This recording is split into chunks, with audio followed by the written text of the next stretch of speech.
Good morning friends.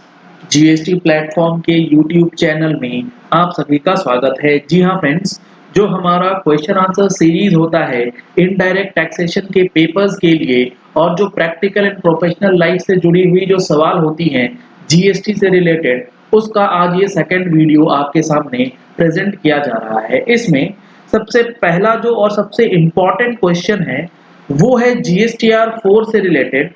क्या इसके अंदर परचेज की एंट्री यानी कि परचेज का डेटा देना मैंडेटरी है फॉर फाइनेंशियल ईयर 21-22।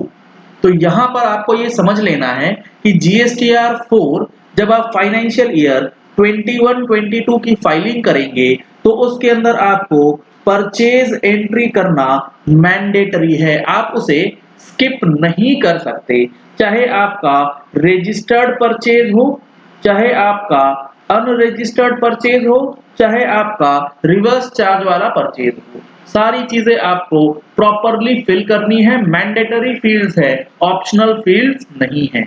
इसी तरीके के जो बाकी क्वेश्चंस हैं और जो लाइव क्लासेस हैं और उसके अंदर फ्री टेस्ट सीरीज है, उसके लिए आप ऑनलाइन एजुकेशन प्लेटफॉर्म अनअकैडमी से जुड़ सकते हैं, जिसके अंदर डायरेक्ट टैक्सेशन, इनडायरेक्ट टैक्सेशन आता है। जीएसटी और इनकम टैक्स को इंक्लूड करने के बाद इसके लिए भी आपकी तैयारी जो है इस प्लेटफॉर्म पे जाकर के आप कर सकते हैं और अपने आप को सीए एग्जाम्स के लिए तैयार कर सकते हैं और आने वाले प्रोफेशनल या प्रैक्टिस लाइफ के लिए भी तैयार कर सकते हैं। इसमें जुड़ने के लिए अगर आप डिस्काउंट देखेंगे तो आप GP10, जी हाँ फ्रेंड्स, हमारा जो रेफरल कोड है GP10, आप उसका इस्तेमाल कर सकते हैं, जिसके यूज से आपको 10% का डिस्काउंट जो है वो प्रोवाइड किया जाता है और इसके अंदर डेली स्कॉलरशिप टेस्ट जो हैं वो भी प्रोवाइड करी जाती हैं फॉर चार्टर्ड अकाउंटेंट्स। तो आज ही आप इस ऐप के साथ, इस ऑनलाइन एजुकेशन प्लेटफॉर्म के साथ जुड़ सकते हैं और अपनी नॉलेज को और भी ज्यादा इंक्रीज जो है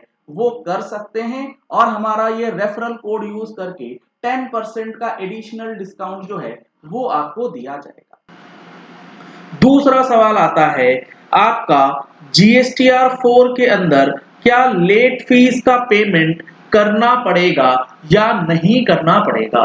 तो आप इसको समझ लीजिए कि फाइनेंशियल ईयर 21-22 से रिलेटेड आपकी जीएसटीआर 4 की रिटर्न जानी है 30 अप्रैल 2022 तक। और ये जो कमेंट्स हैं, जो ये क्वेरीज हैं, ये आपके YouTube वीडियोस के नीचे जो कमेंट्स होते हैं उसमें से हम लोगों ने सिलेक्ट किया है, हमारी टीम ने सिलेक्ट किया है, जो आपको प्रैक्टिकल और प्रोफेशनल लाइफ और एग्जाम के पेपर्स के लिए काफी ज्यादा महत्वपूर्ण हो जाती है। क्योंकि जीएसटीआर 4 के अंदर जो लेट फीस है वो लगेगी 100%, लेकिन वो अब लगेगी रिड्यूस्ड रेट पे। इस पे जो है लेट फीस पहले जो लगती थी वो मैक्सिमम लगती थी 10-10 हजार रुपए की। अब यहाँ पर जो ये लेट फीस है उसे रिड्यूस कर दिया गया है और ये रिडक्शन करने के बाद जो आपकी लेट फीस बनेगी वो कुछ 1000-2000 रुपए के आसपास जो है वो बन के आती है। तो जरूर लगेगी लेट फीस, भले ही वो अमाउंट जो है वो कम हो गया है विद इफेक्ट फ्रॉम 21-22। लेकिन अगर आपकी लेट फीस है 2021, 19-20 के लिए तो उसमें कोई रिडक्शन आपको नहीं दिया जाएगा। तीसरा इंपॉर्टेंट सवाल पूछा गया कि लेट सपोज आप एक रेगुलर टैक्स पेयर हैं और आपने जीएसटीआर 1 के अंदर 10 इनवॉइसेस अपलोड कर दी, लेकिन आपने जीएसटीआर 3 भी जब फाइल करने बैठे तो आपको ये पता लगा कि ये 10 इनवॉइसेस को हमने अपलोड कर दिए, लेकिन एक्चुअली में हमारे पास 12 इनवॉइसेस अवेलेबल हैं। तो क्या ये जो 2 इनवॉइसेस हैं इसका आप टैक्स का पेमेंट 3B के जरिए कर सकते हैं उसी महीने या नहीं? बिल्कुल कर सकते हैं, इसमें कहीं कोई दिक्कत नहीं है।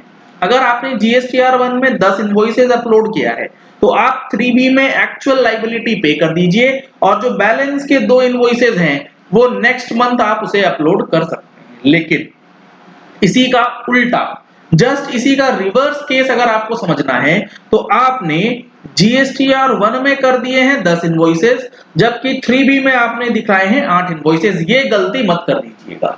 3B की लायबिलिटी जो है वो हमेशा जीएसटीआर 1 के बराबर या जीएसटीआर 1 से कम रहनी चाहिए।